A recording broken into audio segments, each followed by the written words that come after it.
안녕하십니까, 여러분. 오랜만에 새로운 사건 분석으로 인사드립니다. 전직 형사로서 수많은 현장을 누비며 참 다양한 인간 군상과 마주해왔다고 자부하지만 오늘 다룰 이 사건만큼은 대본을 정리하고 검토하는 내내 가슴이 가빠지고 손이 떨려왔습니다. 도저히 믿을 수 없는 일이, 그것도 우리 사회에서 가장 안전해야 할 장소에서 벌어졌기 때문입니다. 여러분, 우리가 아이들을 학교에 보내는 이유가 무엇입니까? 부모의 품을 떠나 세상으로 나아가는 첫걸음인 만큼 가장 안전한 공간에서 믿을 수 있는 선생님의 보호 아래 친구들과 바르게 자라기를 바라는 마음 때문 아닙니까? 대낮에 학교 안에서, 그것도 다른 누구도 아닌 교사의 손에 의해 겨우 8살짜리 1학년 아이가 목숨을 잃는 일이 과연 일어날 수 있는 일이라고 보십니까? 오늘은 대전의 한 초등학교에서 발생한 교사에 의한 1학년 초등생 살인 사건을 들여다보고자 합니다. 언론에 보도된 단편적인 사실들 뒤에 숨겨진 수많은 의문점들, 그리고 우리 사회가 절대 놓쳐서는 안 될 뼈아픈 시그널들을 전직 형사의 시각으로 차근차근 아주 깊숙이 파헤쳐 보겠습니다. 자, 그럼 본론으로 들어가 보겠습니다. 먼저 지금까지 공식적으로 확인된 사건의 객관적인 사실관계부터 타임라인 순으로 명확하게 짚고 넘어가겠습니다. 사건의 전말을 정확히 알아야 그 뒤에 숨은 모순이 보이기 때문입니다.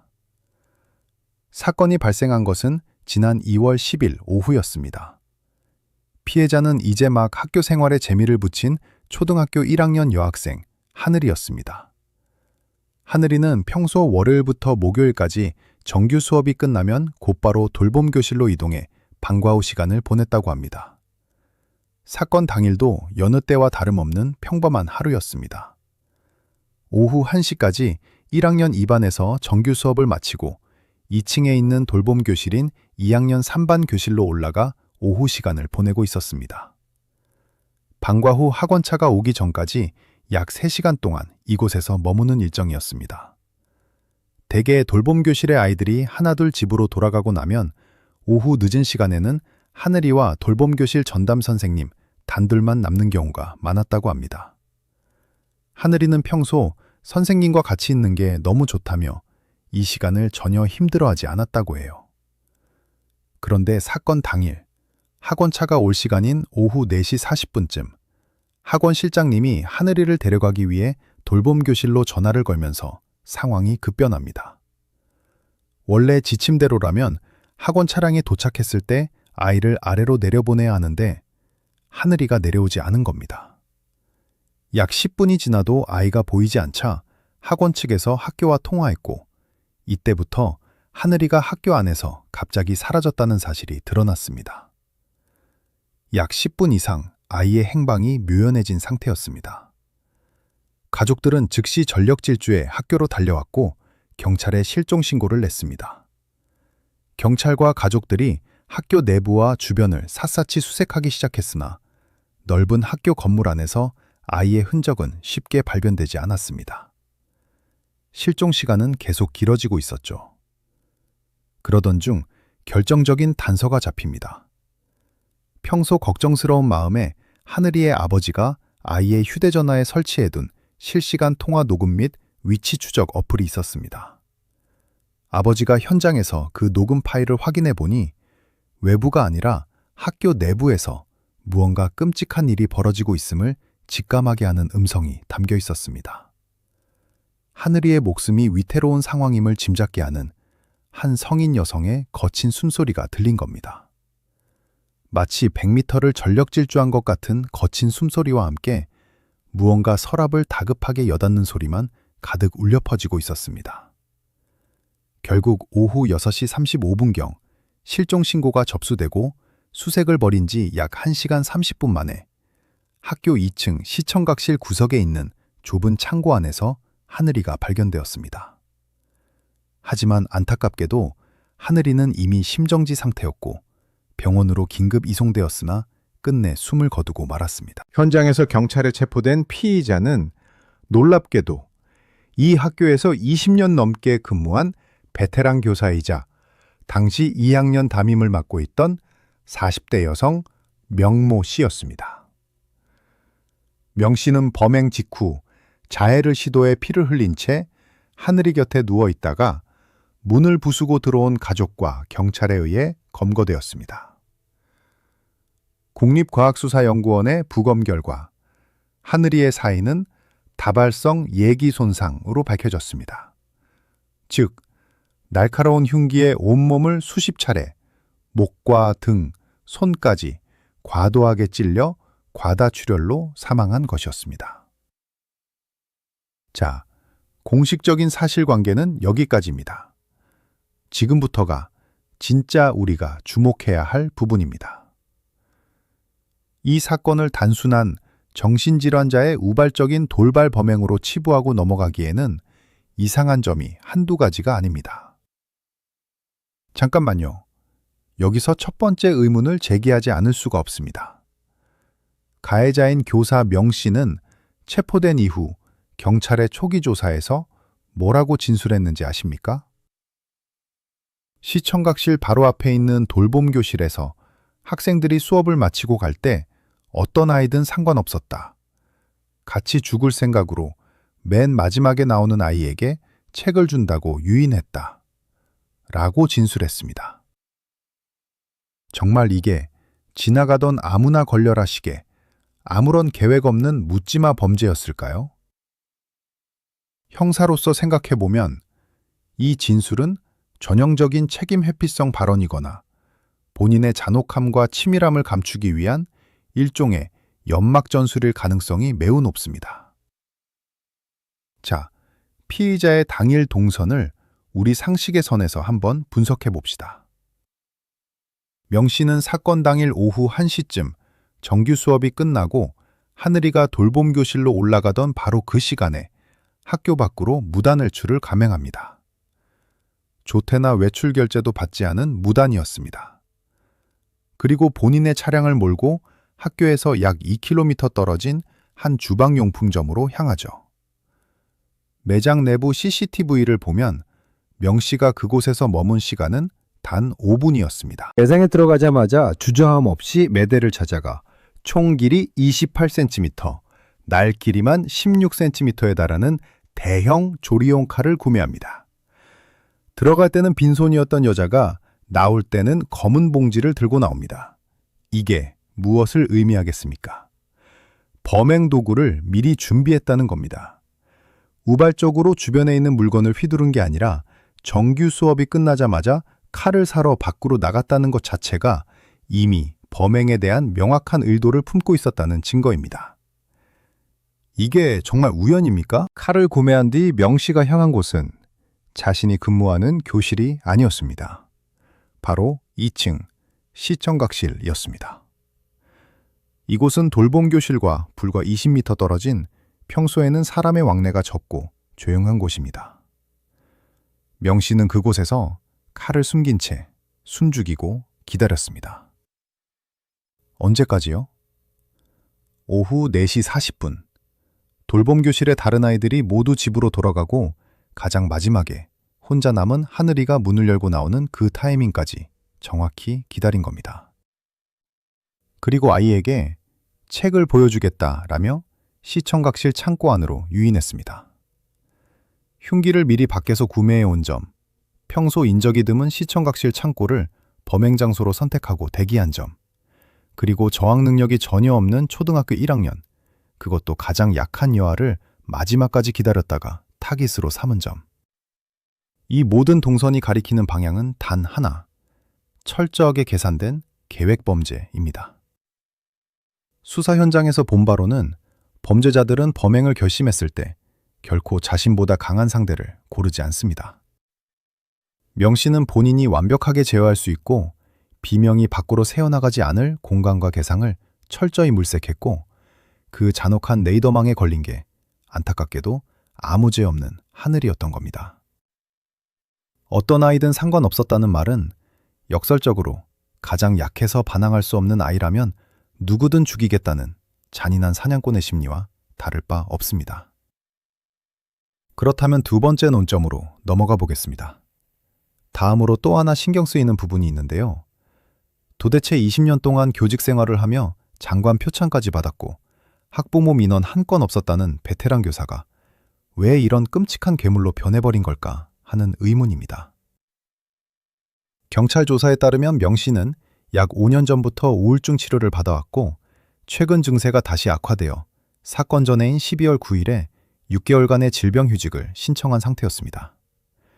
정신과 전문의의 진단에 따른 정상적인 휴직이었습니다. 그런데 이상하게도 휴직계를 낸 지 불과 20여일 만인 12월 말에 일상생활이 가능할 정도로 증상이 호전되었고 복직 후 정상근무가 가능하다 라는 의사의 진단서를 다시 첨부해 조기 복직을 신청합니다. 그리고 학교는 이를 받아들여 1월에 복직시키죠. 여기서 중요한 건 우울증이라는 진단명 뒤에 숨겨진 명 씨의 실제 내면 상태와 이를 걸러내지 못한 시스템의 부재입니다. 가해자 측에서는 이 우울증을 전면에 내세우며 심신미약을 주장하거나 형량을 낮추려는 시도를 할 것입니다. 하지만 학술적으로나 실무적으로나 단순 우울증은 타인을 향한 극단적인 공격성과 직접적인 인과관계가 낮습니다. 우울증의 가장 특징적인 증상은 무력감과 자기파괴적 성향입니다. 타인을 향해 칼을 수십 차례 휘두르는 잔혹한 공격성은 우울증이 아니라 재발 과정에서 깊어진 극단적인 피해망상, 분노 조절 장애 혹은 인격적 결함이 결합했을 때 나타납니다. 실제로 명 씨는 복직 이후 우리가 생각하는 일반적인 교사의 모습을 완전히 벗어나 있었습니다. 그녀가 담당하던 2학년 반 학생들의 진술을 보면 겨울방학이 끝나고 복직한 선생님은 눈빛부터 달라져 있었다고 합니다. 누가 봐도 화가 나 있는 표정이었고 혼잣말을 심하게 중얼거렸으며 학교에 지각하거나 무단으로 결근해 다른 대체 강사가 들어오는 일이 잦았습니다. 동료 교사들의 목격담은 더욱 충격적입니다.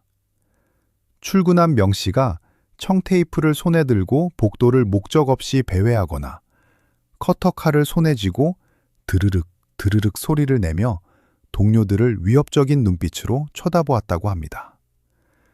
심지어 자신의 교실 책상을 막대기로 거칠게 내리치고 학교 컴퓨터를 때려 부수기까지 했습니다.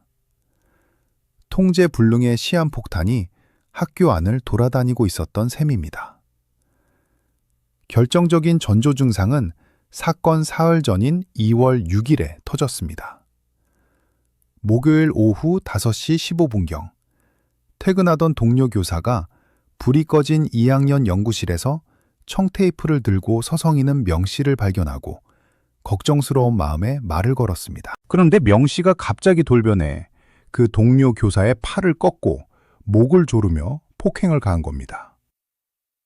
허리가 꺾인 동료 교사가 간신히 밀어내자 이번에는 패딩 뒷목을 잡아당겨 숨을 못 쉬게 만들었습니다.